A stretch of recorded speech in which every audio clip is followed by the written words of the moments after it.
Gerard Pique has revealed how earning the wrath of Roy Keane gave him an early insight into life at Manchester United.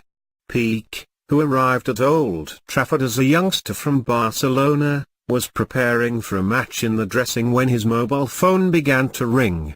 Keane, who memorably lost his temper when he was Ipswich boss after a reporter's phone went off in a press conference, did not take kindly to the interruption and let Pique know his feelings.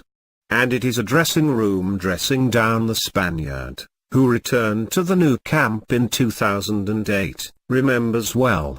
One of my very first matches at Old Trafford, we were in the dressing room getting ready, and I was nervous as hell, he told the Players' Tribune.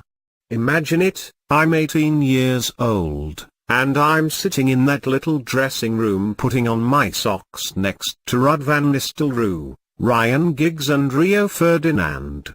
I wanted to be invisible. I was thinking, just do your job, and go unnoticed. So we're sitting there waiting for the gaffer, Sir Alex Ferguson, to come in and speak to us, and I'm literally sitting right next to Roy Keane.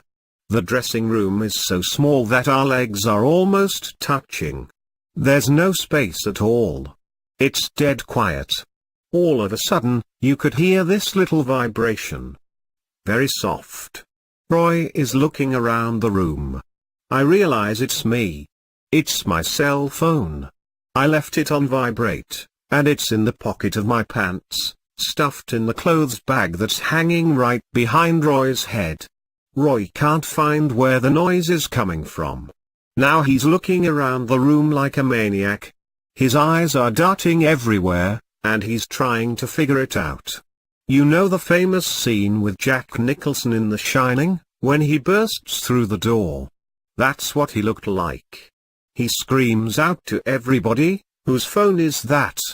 Silence. He asks again. Silence. He asks a third time. "Whose bloody phone is that?" Finally, I spoke up, like a little boy. Very softly, I said, "I'm so sorry. It's mine." Roy lost his mind. He went nuts in front of everybody. It was incredible. I almost ST myself. But it was a good lesson. Now, in 2018, everything is different. All these kids are on their iPhones before the matches. But back then, in 2006, it was a different world. You didn't do that. Especially not at United. Not in Roy's dressing room. It was one of 1,000 mistakes that I made when I was at United.